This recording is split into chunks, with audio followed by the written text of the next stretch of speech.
जय श्री हरि विष्णु। दोस्तों, आपका मेरे चैनल में स्वागत है। आज हम आपको वैभव लक्ष्मी व्रत की कथा बताएंगे। एक बड़ा शहर था। इस शहर में लाखों लोग रहते थे। पहले के जमाने के लोग साथ साथ रहते थे और एक दूसरे के काम आते थे। घर पर नए जमाने के लोगों का स्वरूप ही अलग सा है। सब अपने अपने काम में रत रहते हैं। किसी को किसी की परवाह नहीं। घर के सदस्यों को भी एक दूसरे की परवाह नहीं होती। भजन, कीर्तन, भक्ति भाव, दया, माया, परोपकार जैसे संस्कार कम हो गए हैं। शहर में बुराइयां बढ़ गई थी। शराब, जुआ, रिश्त, व्यभिचार, चोरी, डकैती वगैरह बहुत से गुनाह शहर में होते थे।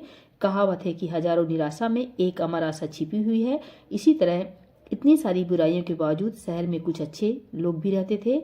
ऐसे अच्छे लोगों में शीला और उनके पति की गृहस्थी मानी जाती थी। शीला धार्मिक प्रकृति की और संतोषी थी। उनका पति भी विवेकी और सुशील था। शीला और उनका पति ईमानदारी से जीते थे। वे किसी की बुराई करते नहीं थे। प्रभु भजन में अच्छी तरह समय व्यतीत कर रहे थे। उनकी गृहस्थी आदर्श गृहस्थी थी और शहर के सभी लोग उनकी गृहस्थी की सराहना करते थे। शीला की गृहस्थी इसी तरह खुशी खुशी चल रही थी। पर कहा जाता है कि कर्म की गति अकल है। विधाता के लिखे लेख कोई नहीं समझ सकता है। इंसान का नसीब पल भर में राजा को रंग बना देता है और रंग को राजा। शीला के पति के अगले जन्म के कर्म भोगने के बाकी रह गए होंगे कि वह बुरे लोगों से दोस्ती कर बैठा। वह जल्द से जल्द करोड़पति होने के ख्वाब देखने लगा। इसलिए वह गलत रास्ते पर चढ़ गया और करोड़पति की बजाय रोडपति बन गया। यानी रास्ते पर भटकते भिखारी जैसे उसकी हालत हो गई थी। शहर में शराब, जुआ, रेस, चरस, गांजा वगैरह बंदियां फैली हुई थी। उसमें शीला का पति भी फंस गया। दोस्तों के साथ उसे भी शराब की आदत हो गई। जल्द से जल्द पैसे वाला बनने की लालच में दोस्तों के साथ रेस, जुआ भी खेलने लगा। इस तरह बचाई हुई धनराशि, पत्नी के गहने, सब कुछ रेस जुए में गंवा दिए। इसी तरह एक वक्त ऐसा भी था कि वह सुशील पत्नी शीला के साथ मजे में रहता था और प्रभु भजन में सुख शांति से वक्त व्यतीत करता था। उसके बजाय घर में दरिद्रता और भूखमरी फैल गई। सुख से खाने की बजाय 2 वक्त भोजन के लाले पड़ गए और शीला को पति की गालियां खाने का वक्त आया था। शीला सुशील और संस्कारी स्त्री थी। उसको पति के बर्ताव से बहुत दुख हुआ, किंतु वह भगवान पर भरोसा करके बड़ा दिल रखकर दुख सहने लगी। कहा जाता है कि सुख के पीछे दुख और दुख के पीछे सुख आता है, इसलिए दुख के बाद सुख आएगा। ऐसी श्रद्धा के साथ शीला प्रभु भक्ति में लीन रहने लगी। इस तरह शीला असह्य दुख सहते सहते प्रभु भक्ति में वक्त बिताने लगी। अचानक एक दिन दोपहर को उनके द्वार पर किसी ने दस्तक दी। शीला सोच में पड़ गई कि मुझ जैसे गरीब के घर इस वक्त कौन आया होगा। फिर भी द्वार पर आए हुए अतिथि का आदर करना चाहिए।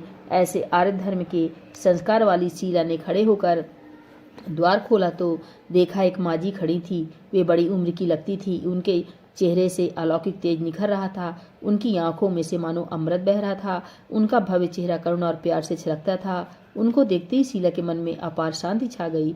वैसे शीला इन माजी को पहचानती नहीं थी, फिर भी उनको देखकर शीला के रोम रोम में आनंद छा गया। शीला माजी को आदर के साथ घर में ले आई। घर में बिछाने के लिए कुछ भी नहीं था, अतः शीला ने सोचाकर एक फटी हुई चादर पर उनको बिठाया।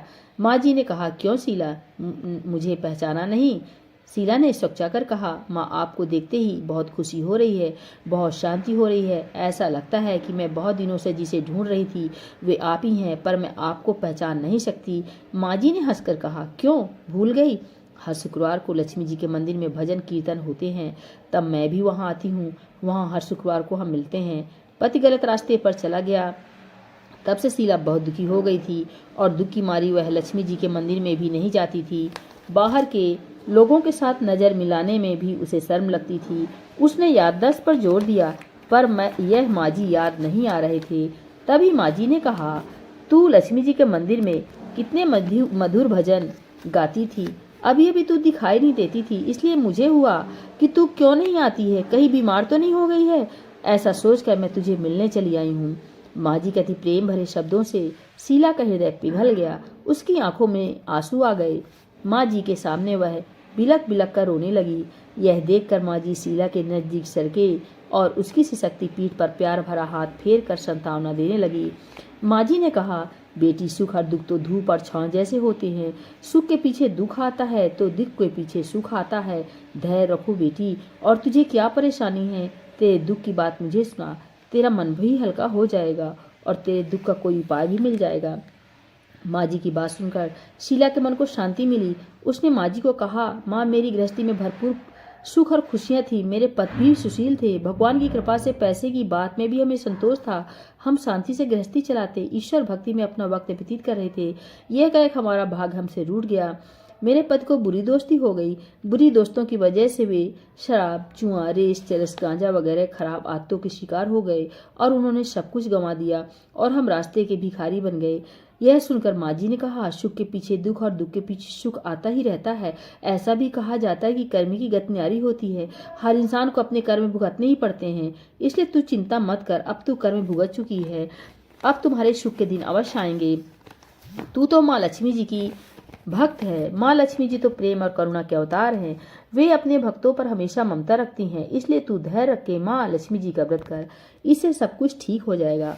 माँ लक्ष्मी जी का व्रत करने की बात सुनकर शीला के चेहरे पर चमक आ गई। उसने पूछा, माँ लक्ष्मी जी का व्रत कैसे किया जाता है, वह मुझे बतलाइए, मैं यह व्रत अवश्य करूंगी। माँ जी ने कहा, बेटी, माँ लक्ष्मी जी का व्रत बहुत सरल है। उसे वरद लक्ष्मी व्रत या वैभव लक्ष्मी व्रत कहा जाता है। यह व्रत यश प्राप्त करता है। ऐसा कहकर माँ जी वैभव लक्ष्मी व्रत की बीत कहने लगी। बेटी, वैभव लक्ष्मी व्रत वैसे भी सीधा साधा व्रत है, किंतु कई लोग यह व्रत गलत तरीके से करते हैं, अतः उसका फल नहीं मिलता है।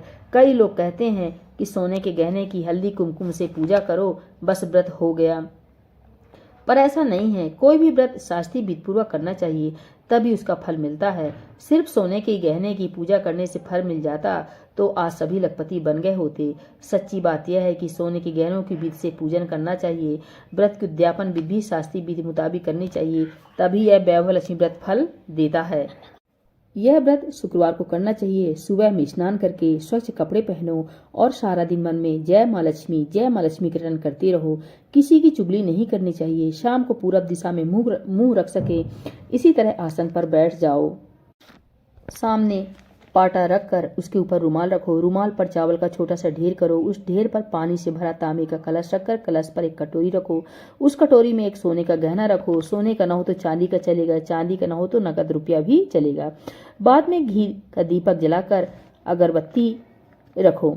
माँ लक्ष्मी जी के बहुस्वरूप हैं और माँ लक्ष्मी जी को श्रीयंत अति प्रिय हैं, अतः वैभव लक्ष्मी में पूजन विधि करते हुए सर्वप्रथम श्रीयंत और लक्ष्मी जी के विभिन्न स्वरूपों का सच्चे दिल से दर्शन करो और उसके बाद लक्ष्मी स्तवन का पाठ करो। बाद में कटोरी में रखे हुए गहने या रुपए को हल्दी कुमकुम और चावल चढ़ाकर पूजा करो और लाल रंग का फूल चढ़ाओ। शाम को कोई मीठी चीज बनाकर उसका प्रसाद रखो। ना हो सके तो शक्कर या गुड़ भी चल सकता है।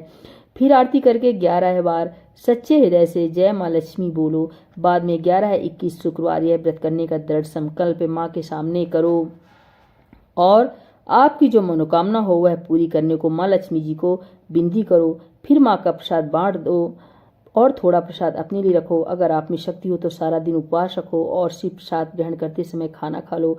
अगर थोड़ी शक्ति भी ना हो तो 2 बार भोजन कर सकते हो। बाद में कटोरी में रखा गहना या रुपया ले लो। कलश का पानी तुलसी क्यारे में डाल दो और चावल पक्षियों को डाल दो। इसी तरह शास्त्रीय विधि अनुसार व्रत करने से उसका फल अवश्य मिलता है। इस व्रत के प्रभाव से सब प्रकार की विपत्ति दूर होकर आदमी माला माल हो जाता है। जिसे संतान न हो उसे संतान प्राप्ति होती है। सौभाग्यशाली स्त्री का सौभाग्य अखंड रखता है। कुमारी लड़की को मनभर पति मिलता है। शीला सुनकर आनंदित हो गई। फिर पूछा, माँ, आपने वैभव लक्ष्मी व्रत की जो शास्त्रीय विधि बताई है वैसे मैं अवश्य करूंगी, किंतु इसकी उद्यापन विधि किस तरह करनी चाहिए वह भी कृपा करके सुनाइए। माँ जी ने कहा, 11-21 जो मन्नत मानी हो उतने शुक्रवार यह वैभव लक्ष्मी व्रत पूरी श्रद्धा और भक्ति भावना से करना चाहिए। व्रत के आखिरी शुक्रवार को जो शास्त्रीय विधि अनुसार उद्यापन विधि करनी चाहिए वह मैं तुझे बताती हूँ। आखिरी शुक्रवार को खीर या नैवेद्य रखो। पूजन विधि हर शुक्रवार को जैसा करते हैं वैसे ही करनी चाहिए।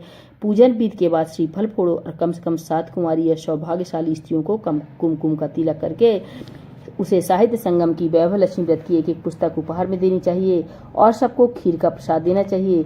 फिर धनलक्ष्मी स्वरूप वैभव लक्ष्मी स्वरूप माँ लक्ष्मी जी की छवि को प्रणाम करें।